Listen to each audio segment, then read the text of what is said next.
I got the divorce papers by email, while I was still in the desert. 13 years of marriage ended in a PDF attachment. My name is Nathan, 42 years old, Staff Sergeant with the 82nd Airborne. I'd been in Kandahar for 4 months when Becky decided she was done waiting. The subject line read, "Let's be adults about this." The message itself was 3 sentences long. She'd already filed the paperwork. She'd already emptied our joint account. She'd already moved her new boyfriend, Jeremy, into our house in Spokane. I read the email twice, closed my laptop, took a shower in the communal stall, got dressed for my shift, said nothing to anyone.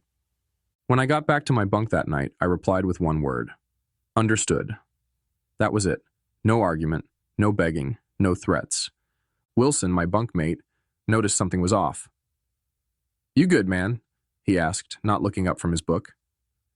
"Yeah," I said. "Just some stuff back home." He nodded, and that was the end of it. Military guys know when to leave things alone. Truth is, I wasn't surprised. 6 months before deployment, things had changed. Small things. Becky stopped asking about my day, started working late at the dental office where she answered phones, started going to the gym 3 times a week, but never seemed to break a sweat. New clothes, new friends I never met, new passwords on her phone. I didn't confront her, didn't start checking her messages or following her around. That's not who I am. But I wasn't blind either, so I made some quiet moves of my own. Nothing dramatic, just precautions. I secured important documents in a storage unit across town, birth certificate, marriage license, house deed with only my name on it thanks to the VA loan, military benefits paperwork. I moved my grandfather's watch and my mom's old silver to the same unit, things that mattered. I also opened a separate account at a different bank and started diverting part of my pay there. Not enough that she'd notice, but enough that I wouldn't be starting from zero if things went south. The night before I deployed, she hugged me at the airport and said, "Stay safe, okay?" Her eyes were dry, like she was saying goodbye to a coworker, not a husband heading to war. I should have known then, but part of me still hoped I was wrong. I wasn't. What she didn't know was that I'd prepared for this moment, and what she didn't understand was that I never start fights. But I do finish them. I met Becky at a friend's barbecue in 2010. I was home between tours, staying with my buddy Jason in Spokane. She was finishing nursing school but ended up working admin at a dental practice instead. "Less stress," she said.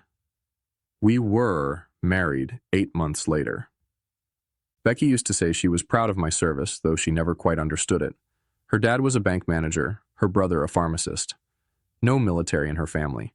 She'd ask when I was going to get a real job, not realizing that after 15 years, the Army was my career, not just a job I was killing time at. We bought our house in 2014. Nothing fancy, but it was ours. 3 bedrooms, small yard, quiet neighborhood. My name was the only one on the mortgage since the VA loan was in my name, but I added her to the deed because that's what married people do, share things. My dad died a year after we got married, heart attack while shoveling snow. My mom passed 3 years later, lung cancer, though she never smoked a day in her life. They left me some money, not a fortune, but enough that Becky and I could pay off her student loans and still have a cushion. I deployed 4 times during our marriage, Iraq twice, Afghanistan twice. Each time I came home, Becky seemed a little more distant, a little more restless, like she was playing a role she'd outgrown. "I didn't sign up to be a military wife," she told me once after I mentioned possibly re-upping for another 4 years. "I'm tired of being alone all the time." I understood that. I did. But the Army was the only place I ever felt like I truly belonged. I was good at my job. People depended on me. In 2019, things started changing. Small stuff at first. Becky got irritated when I called during her girls' nights. Started talking about how her friend Melissa had divorced her husband and was living her best life now. Started making comments about how we didn't really have anything in common anymore. I suggested counseling. She said we were fine, just going through a phase. Then came the late nights at work, the weekends away with friends I'd never met, the new clothes, the gym membership she rarely used. I should have confronted her. But that's not how I handle things. Never have. My dad taught me to think before I speak, to be sure before I act. So I watched, and I prepared, quietly, because my gut was telling me something was coming. And in this life, you learn to trust your gut. 2 weeks after getting the divorce email, I was sitting in the mess hall when my phone buzzed. A notification from our bank app. Another withdrawal, $8,500, almost everything that was left. I set my fork down and opened the app. The joint account balance was down to $212.37. Our savings, $47,000 we'd built up over years, was gone completely. Transferred to an account I didn't recognize. Murphy, one of the guys from my unit, glanced over. Bad news? I locked my phone. Nah, just some account stuff. That night, I called our bank from the base phone center. Turned out Becky had been moving money for weeks, small amounts at first, then larger ones. The big transfers started the day after I deployed. I hung up and stood in the hallway for a long time, watching guys laughing, calling their kids, their wives, their parents. Normal life happening all around me while mine was burning down. That's when Wilson found me. Heard from Alvarez that you looked like you'd seen a ghost at dinner, he said. What's up? I don't usually share personal stuff, but Wilson had pulled me out of a bad situation in Kandahar once. I trusted him. My wife emptied our accounts and moved her boyfriend into our house, I said. Sent divorce papers while I was on patrol last week. Wilson didn't give me the usual bullshit. No, I'm sorry, or that's rough, or you'll find someone better. He just asked, what's your plan? Not sure yet, I said. He nodded. Let me know if you need anything. That night, I couldn't sleep. I pulled out my laptop and logged into our home security system, something Becky probably forgot I could access remotely. The cameras showed a strange truck in our driveway. A man I'd never seen before walking our dog, using my coffee mug, wearing my Seahawks sweatshirt. And there was Becky, laughing in the kitchen I'd renovated myself during my last leave. Something shifted inside me. Not anger exactly, something colder, clearer. I closed the laptop and pulled out my phone, made a list. Call James, Army buddy who became a lawyer. Check the VA loan terms. Contact Master Sergeant about emergency leave. Review home refinance documents, something Becky mentioned casually last year. Check the security on my military pension accounts. I didn't feel sad anymore. I didn't even feel angry. I felt focused, like I was planning a mission. This wasn't about emotion now. This was about strategy. At 0500, before my shift started, I sent an email to James with the subject line, "Need legal help, discreet and urgent." His reply came an hour later. Call me. Secure line only. When I hung up from that call, I knew exactly what I needed to do. I didn't need to yell. I didn't need to threaten. I didn't even need to confront her. I just needed to wait and watch and let her own actions become the trap. 2 months later, I was back on American soil. I didn't tell Becky I was coming home, didn't call, didn't text, just checked into a motel in downtown Spokane under a different name and contacted James. We met at a diner 10 miles outside of town. You look like hell, he said, sliding into the booth. Feel like it too, I replied. James handed me a folder. Got everything we discussed. The house deed, loan documents, bank statements, and this. He pulled out a separate paper. Found something interesting when I was digging into your finances. It was a refinance application with my signature on it, except it wasn't my signature, not quite. Someone had tried to copy it, but missed details. The middle initial was wrong, and the stroke pattern wasn't mine. Becky did this? I asked, though I already knew the answer. James nodded. 3 months ago. Used the equity to pull out $30,000. Your signature is required for that since the VA loan is in your name only. Forge my signature, take out a loan against our house, then clear out our accounts and divorce me, I said. Busy woman. It gets better, James said.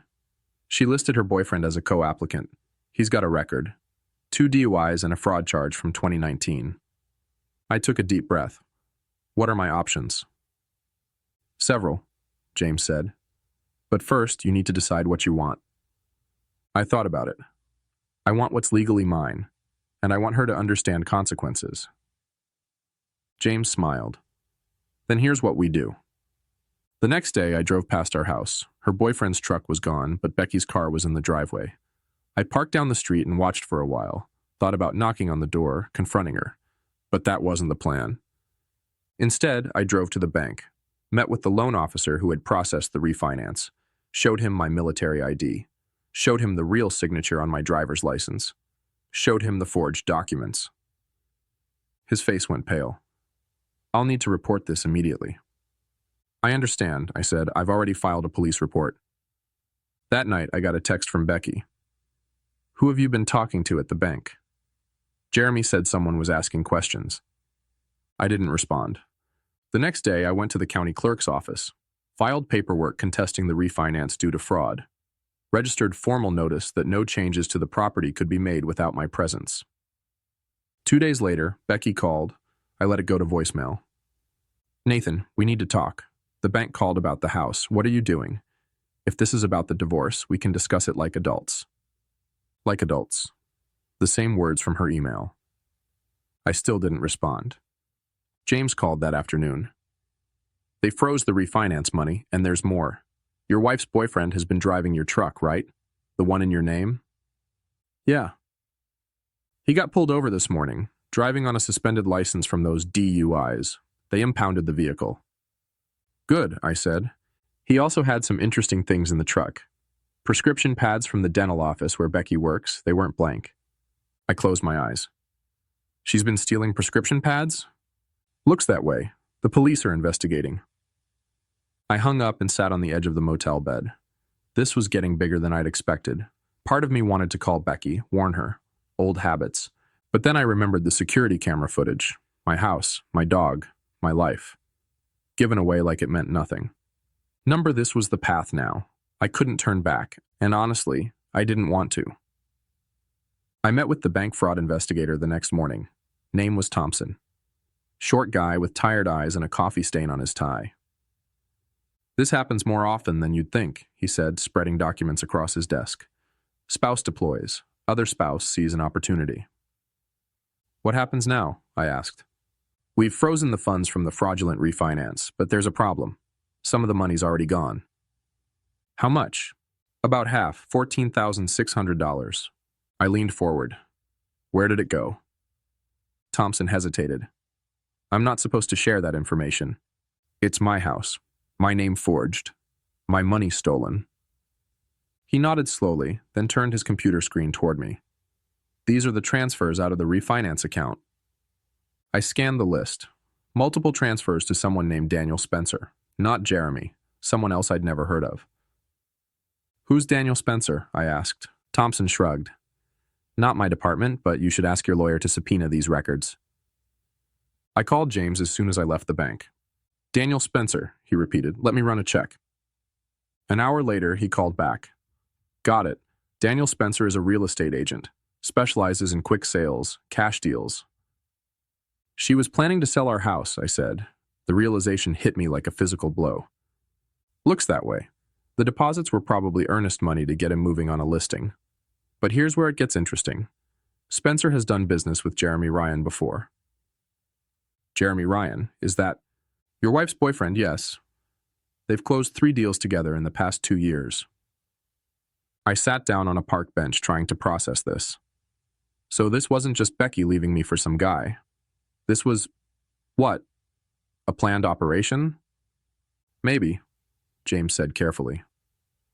I did some digging into Jeremy Ryan. He has a pattern. Gets involved with women going through divorce or with deployed spouses. 3 cases I found so far. Each time, the woman's home gets sold well below market value to one of Spencer's clients. Ryan gets a cut. Then he moves on. And Becky? She knew about this? Hard to say. Maybe she's a victim too, or maybe she's in on it. I rubbed my face. This wasn't just about Becky betraying me anymore. This was something bigger, something calculated, and other military families had been victims. "What do we do?" I asked. "I've already contacted the FBI's Financial Crimes Division," James said. "This crosses state lines, involves military personnel and VA loans. They're interested." That night, I sat in my motel room with a beer, thinking about everything, wondering if Becky had been playing me our entire marriage, or if she'd gotten swept up in Jeremy's scheme, wondering if it even mattered. My phone buzzed. Becky again. "Nathan, please call me. The bank is saying something about fraud, and Jeremy got arrested for driving your truck. I don't understand what's happening. I stared at the message for a long time. Then I typed, "Who is Daniel Spencer?" 3 dots appeared as she started typing, then stopped, started again, stopped. Finally, "I don't know what you're talking about." 14,600, I wrote. Multiple transfers. House listing? No response for 10 minutes. Then, "It's not what you think." I turned off my phone and went to bed. The next morning, James called. "FBI wants to meet. They've been investigating Ryan and Spencer for months. You're not the first, but you might be the case that breaks it open." For the first time since getting that divorce email, I felt something close to satisfaction. Not because my marriage was over, but because the truth was finally coming out. I met with the FBI agents at their field office in Spokane, Agent Patel and Agent Donovan. They recorded my statement, took copies of all the documents James and I had gathered. "Your case helps establish a pattern," Agent Patel explained. "Shows intent, organization, makes it a conspiracy rather than isolated incidents." "What about Becky?" I asked. "My wife, ex-wife." The agents exchanged looks. "We're still determining her level of involvement," Donovan said carefully. "Did she ever mention financial difficulties? Pressure to sell the house?" I thought back. "She kept saying we were house poor, that we should downsize. I didn't see the need. Our mortgage payments were manageable on my salary." Patel made a note. "When did that start?" "About 6 months ago, around the time she must have met Jeremy." "And the refinance?" Donovan asked. "Never discussed it with me. She forged my signature while I was deployed." They asked more questions, took more notes. When we finished, Patel handed me her card. "We'll be in touch. In the meantime, don't confront your wife or Ryan. We need to build this case carefully." I nodded. "Understood." That evening, I drove to our neighborhood again, parked down the street from our house. Jeremy's truck was back, must have gotten it out of impound. Becky's car was gone. My phone buzzed. Text from Becky. "We need to talk in person. Meet me at Riverfront Park tomorrow. Kale pattamani." I showed the text to James over breakfast the next day. "Don't go," he advised. "Nothing good can come from talking to her right now." "I won't," I said, "but I want to know what she's doing today while she thinks I'm meeting her." We drove to our house at 9:30 a.m., parked across the street. At 9:45, Becky came out, got in her car, and drove away, heading toward Riverfront Park. "Now what?" James asked. "Now we wait," I said. 20 minutes later, a car pulled up. Real estate agent's logo on the door, Daniel Spencer. Jeremy came out to greet him. They talked in the driveway, then went inside. "Should we follow them?" James asked. I shook my head. "No need. I installed security cameras last year, interior and exterior. They upload to cloud storage." James smiled. "You didn't mention that before." "Never came up," I said, pulling out my phone. I opened the security app and angled the screen so James could see. Spencer and Jeremy were in our living room. Spencer was taking photos. Jeremy was pointing at features of the house. I turned up the volume. "Should list by the end of the week," Spencer was saying. "I've got a buyer interested already. Cash offer, as usual." "How much?" Jeremy asked. "420? We list at 470, they offer 420, everybody's happy." "What about the husband? Becky says he's causing trouble." Spencer waved dismissively. "Military guys are all the same. They make noise, but they've got deployments, responsibilities. He'll take a settlement to make it go away." I turned to James. "You getting this?" He was already recording the feed on his phone. Every word. I forwarded the security feed access to Agent Patel with a short message. "Happening now." 30 minutes later, our house was surrounded by FBI vehicles. I watched from down the street as agents led Spencer and Jeremy out in handcuffs. My phone rang. Agent Patel. "Got them on tape discussing the fraud scheme," she said. "Plus, conspiracy, wire fraud, and attempting to sell property under false pretenses. We're going to need a formal statement from you." "Of course," I said. "And Mr. Briggs, your wife just arrived at the scene. She's distressed." I looked down the street. Becky was standing on our lawn, hands over her mouth, watching as FBI agents carried boxes of documents from our house. "What happens to her?" I asked. "That depends," Patel said. "On what she knew. and on what you want. I watched Becky for a long moment. 13 years of marriage. Good years at the beginning, before whatever this had become. I just want what's right, I said finally. The federal case moved quickly. Jeremy and Spencer both took plea deals, implicating each other and several other conspirators in what turned out to be a 3-state operation targeting military families. Becky maintained she knew nothing about the larger scheme, said Jeremy had convinced her I was hiding money, planning to leave her with nothing. Said the refinance was his idea, she'd just gone along with it. Maybe that was true. Maybe it wasn't. Either way, she agreed to a settlement. Full restitution of the stolen funds, forfeiture of any claim to the house or my military pension, a signed confession about the forgery. In exchange, I didn't press charges. The divorce was finalized 6 months after that email from Kandahar. No fault, clean break, all things considered. On the day the last paperwork was signed, I got a call from Agent Patel. Jeremy Ryan was sentenced today, 8 years for fraud, conspiracy, and identity theft. Spencer got 12. Thought you'd want to know. Thank you, I said. There's something else, she added. We found evidence they've done this to 11 other military families. Your case helped us build the pattern. Those families might get their money back because of you. After we hung up, I sat on the porch of my rental apartment watching the sunset, thinking about those other families. Other men who'd deployed thinking their homes and marriages were safe, only to come back to emptiness. I hadn't planned on being the one to bring down Jeremy and Spencer's operation. I just wanted what was mine. But sometimes things work out in ways you don't expect. My phone buzzed. Text from Becky. I never meant for things to end this way. I didn't respond. There was nothing left to say. A year later, I sold the house. Couldn't stand to live in it anymore. Too many memories, too much betrayal in those walls. I used the money to buy a small cabin outside of Missoula, Montana. 2 bedrooms, 10 acres of land, a creek running behind it, no neighbors for miles. I took early retirement from the Army. 20 years was enough. I'd given enough. I got a dog, German Shepherd named Scout. Started doing carpentry work for locals. Nothing fancy, but it kept my hands busy and paid the bills. My military pension covered the rest. Sometimes I thought about Becky, wondered where she ended up. James heard she'd moved back to her hometown in Oregon, working at another dental office. Starting over, I guess. I didn't hate her anymore.